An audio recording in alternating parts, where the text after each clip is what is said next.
I just needed to talk into narcissism a little bit further. I did a YouTube video on it the other day, how to protect yourself against narcissistic abuse and narcissistic behavior.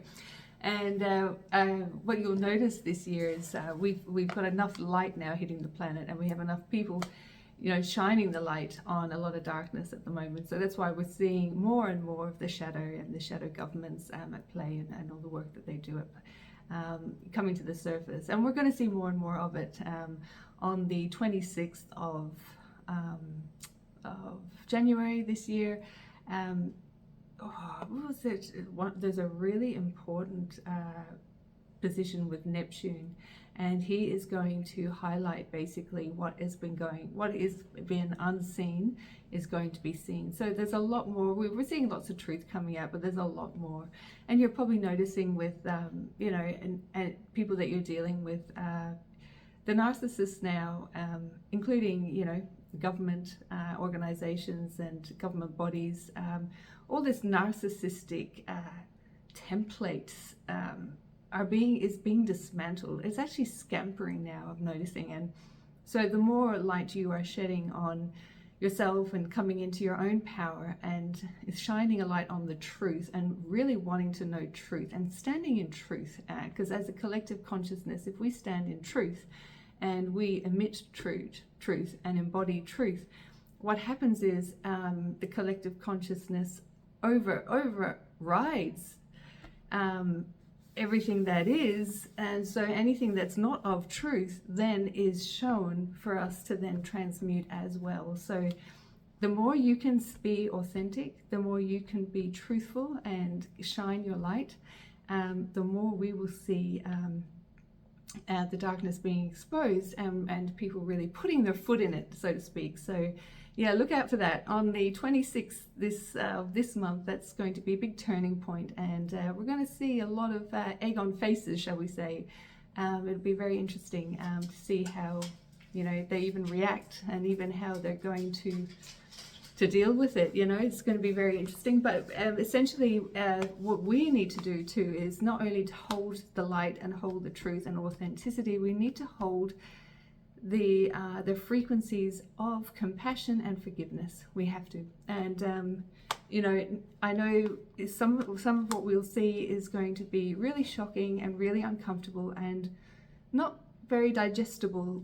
However, we need to also remember that everything is in divine order. It's all God's plan. Like, it wouldn't be happening otherwise, you know. And sometimes some things need to happen. It's just polarity, and to really squeeze us into this new iteration of and timeline of seeing things for what they are. We've got to like really extract and squeeze out all of the darkness.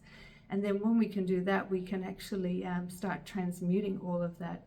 And it is uncomfortable, but what we need to remember is that without that, we wouldn't be able to get to a point of transmuting these things and transcending and ascending. So it's really important to actually know that everything has a purpose and a reason. And even though it might look really horrendous, and in a lot of cases it is, you know, at the end of the day, you can't fight fire with fire. You can't. And it just will just create more unease, more wars. And so what's really being asked of humanity is actually to hold the light and the authenticity, to keep all of the lies and the cover-ups, so to get them extracted. And then when they are extracted and you see them, put compassion on them. Put love on them, put forgiveness on them. That's how you'll transmute all of that stuff, that SHIT, you know, because it's yucky, and it is not nice stuff, especially when we're talking about things like, I don't want to say the word, but the T word, you know, anything where there's abuse of, you know, children and well, abuse of humanity is not very nice at all. So however, this is the opportunity for us to stand in our truth, shine a light on this stuff, and then from there shine compassion and forgiveness at all costs. Do that, And from there, we'll be able to transcend all of this stuff into something really beautiful. And that's all about ascension, and that's what we're here to do. So keep doing what you're doing, because what is happening now with our collective consciousness is that it is so bright in its authenticity that more and more of the deception and lies and cover-ups are all being seen. Like you shine light on darkness, you're illuminating something that's been hidden, and more will be revealed. Be ready, and be ready to be compassionate and forgive. That is how we move forward. And Spirit's just really wanting me to remind you of that, because it is hard, even for for anyone, for even probably the most compassionate person, the most forgiving person. It's still going to be hard, when we see everything being revealed. However, this is the underbelly of humanity that is wanting to be seen so that we can transmute it. So we have to be grateful, thankful that we get to see it, and then from there we get to transmute it, and with compassion and love. And Quan Yin is someone I work with. So if you'd like to work with her beautiful energy, Quan Yin, she is the goddess of compassion and unconditional love. And bring in her energy and ask her to help you in any situation that is really, really tricky for you, because now is the time to work with those frequencies. Keep with those high frequencies. Authenticity is at the highest of the frequency scale, and then you've got love, and under there, I'm not too sure of the order, but you would have compassion and forgiveness and all of those. So love always wins, and the light always wins. It's just there will be some uncomfortable parts in the meantime, but try as much as you can not to fight fire with fire. Don't put anger on anger. Don't put resentment on a situation.